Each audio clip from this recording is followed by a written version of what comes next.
भजले रे मनवा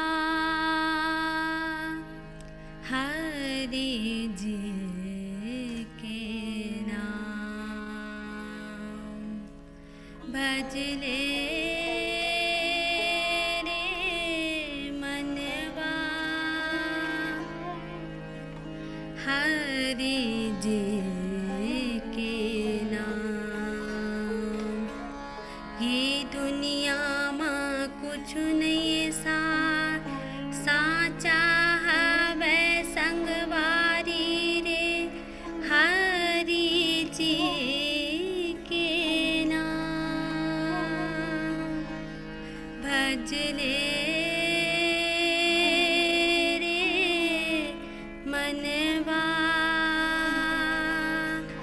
हरि जी के नाम। ओ मन पापी ते भजले प्रभु के गीत। हरि नाम ला बना ले संगी जिन गानी के मीत। ओ पापी मन ते भजले प्रभु के गीत। हरि नाम ला बना ले संगी जिन गानी के मीत। काशी मथुरा हरिद्वार शिवपुरी। काशी मथुरा हरिद्वार शिवपुरी यही है परम धाम। भजले रे मनवा प्रभु जी के नाम। हरि जी के नाम प्रभु जी के नाम। भजले रे मनवा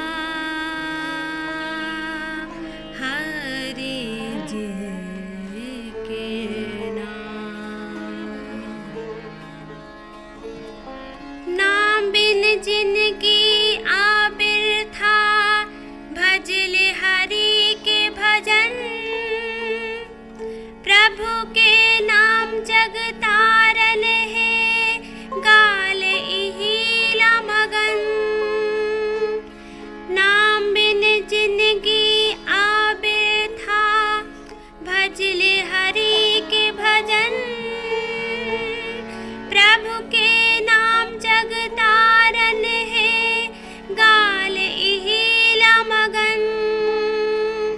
तीरथ भारत गंगा गोदावरी। तीरथ भारत गंगा गोदावरी यही है स्वर्ग धाम। भजले रे मनवा हरि जी के नाम। प्रभु जी के नाम हरि जी के नाम। भजले रे मनवा हरि जी के नाम। खोजे मृगिन कस्तूरी जैसे बने बन सोनाले। नहीं मिले खोजले प्रभु जी आत्मा मातुर हरि धुन है। खोजे मृगिन कस्तूरी जैसे बने बन सोनाले।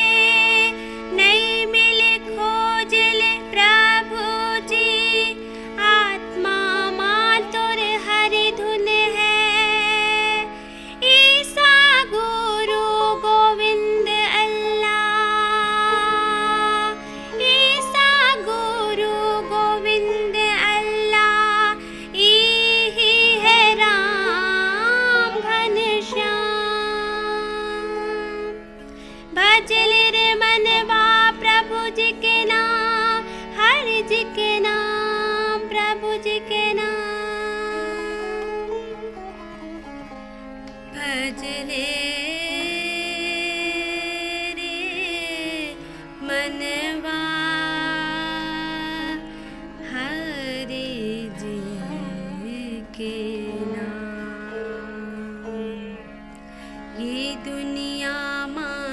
कछु नहीं सार, साचा हवे संगवारी रे हरि जी के नाम।